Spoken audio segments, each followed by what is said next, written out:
Hello world, it's Gogio4 with you once again. How you guys doing? Hopefully you guys have been enjoying the coming winter, if you once again you live in the northern hemisphere. And I'm just here to talk about the two big trailers of the week. Here, probably the two biggest superhero movies of next year that are about to clash with each other. No coincidence at all that they both trailers came out pretty much within a week of each other.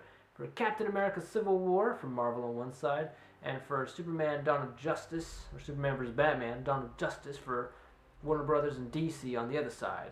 So for Captain America, we have our teaser trailer. So this is our first footage officially released. You know, there was a D23 trailer, but only people there got to see it. And it's pretty action-packed. What's going on in the story with Bucky on the run, aka the Winter Soldier, and Cap, Steve Rogers, trying to basically help his friend that he's known since before the war and then being frozen in ice. But apparently someone has framed the Winter Soldier for something, and now world governments want him dead. And Captain America's like, well, he's my best friend.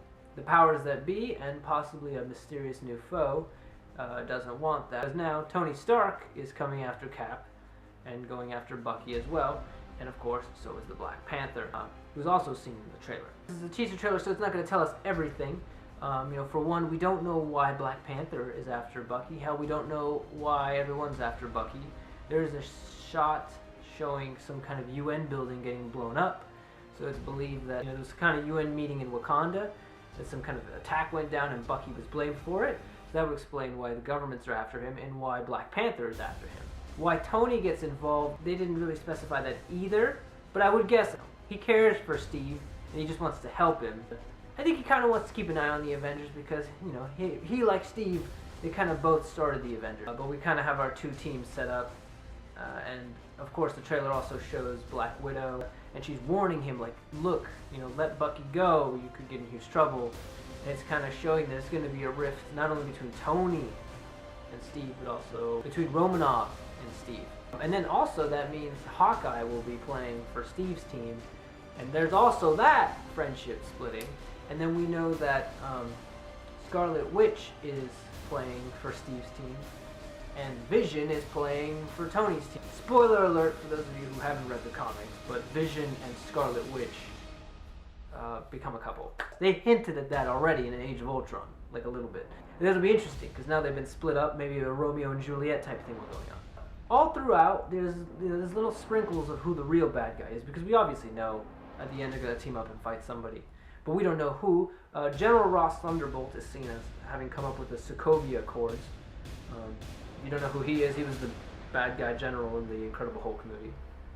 Well, we don't know yet if he is working for the bad guy, if he is the bad guy, or he might be working for the bad guy, but he doesn't know. We do know Martin Freeman is playing someone mysterious. We don't know who he is, but he could be the villain too. And I think it's a teaser trailer, so it doesn't really need to tell us anything yet. It still works as a good teaser trailer, so more to come, I believe, for that. But good teaser. On the other side was the Dawn of Justice, trailer number 3. So since this is our third trailer for the film, because we already had the teaser trailer and the Comic-Con trailer, this trailer really showed a lot of the footage you've already seen, but it did have a great opening showing Clark and Bruce meeting as their civilian personas, and having a neat little, how should we say, clash, but a very subtle clash at that, while throwing in Lex Luthor. And the whole scene kind of, I think it was a great dynamic. And Lex Luthor is like hosting a little party, but no one's fighting, no one's throwing punches, no one's in costumes, it's very silly and fun. And then it goes into the real trailer, and a lot of it's footage we've already seen, or until of course the end, where it does show Lex does something with General Zod's body and creates Doomsday. And we see Doomsday fly out of a building, roar, and then he's got freaking laser beams firing out of his face. And then, of course, Bruce and Clark are saved by Wonder Woman, and they're like, who's she with? Is she with you? I thought she was with you. Kind of showing the trio coming together.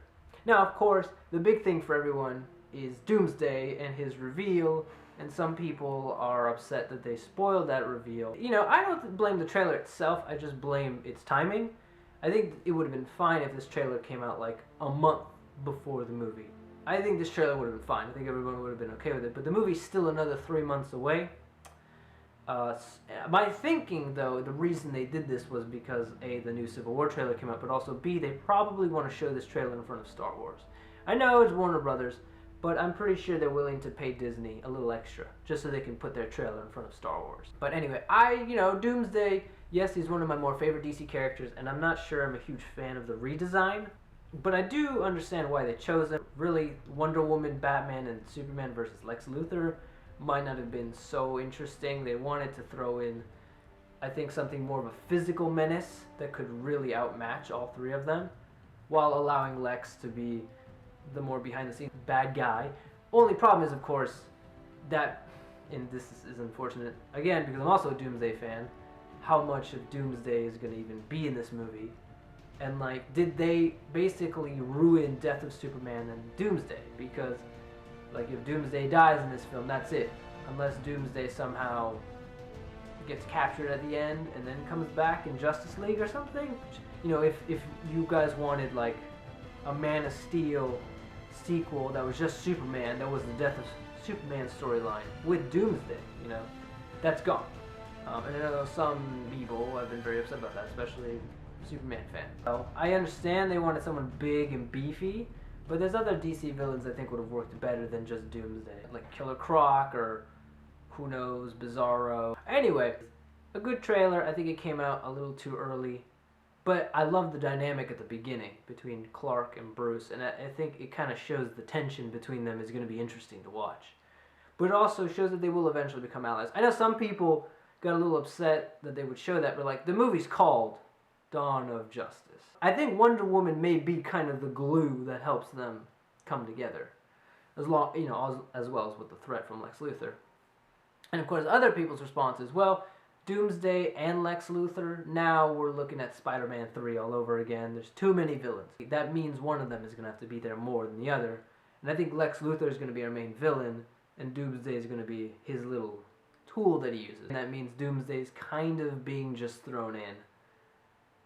And if he dies at the end, Doomsday's done. So, I don't know, I feel like I understand why they use Doomsday, but I kind of agree with Angry Joe that maybe they should have picked a less iconic character than, someone who we wouldn't really care if he didn't get his own movie. Bring in Deathstroke. Like, I don't know if we really needed a whole movie with Deathstroke as the villain, so Deathstroke could have been pretty cool.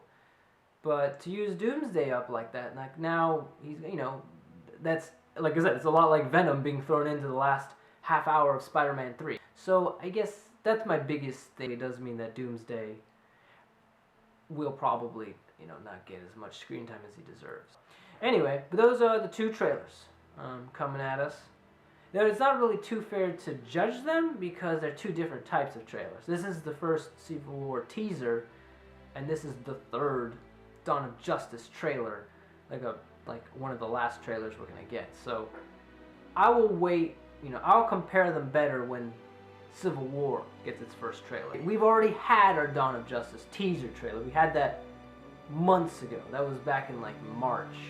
It came out a year before the movie was going to. That, if you remember, the Dawn of Justice teaser trailer was like a teaser trailer. It was more of a teaser trailer than the Civil War teaser. So like I said, I'll compare them better when the actual Civil War trailer comes out. Anyway, that's about it for this video, guys.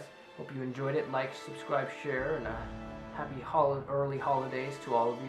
And I hope you guys have a good weekend, and I'll see you around. Bye!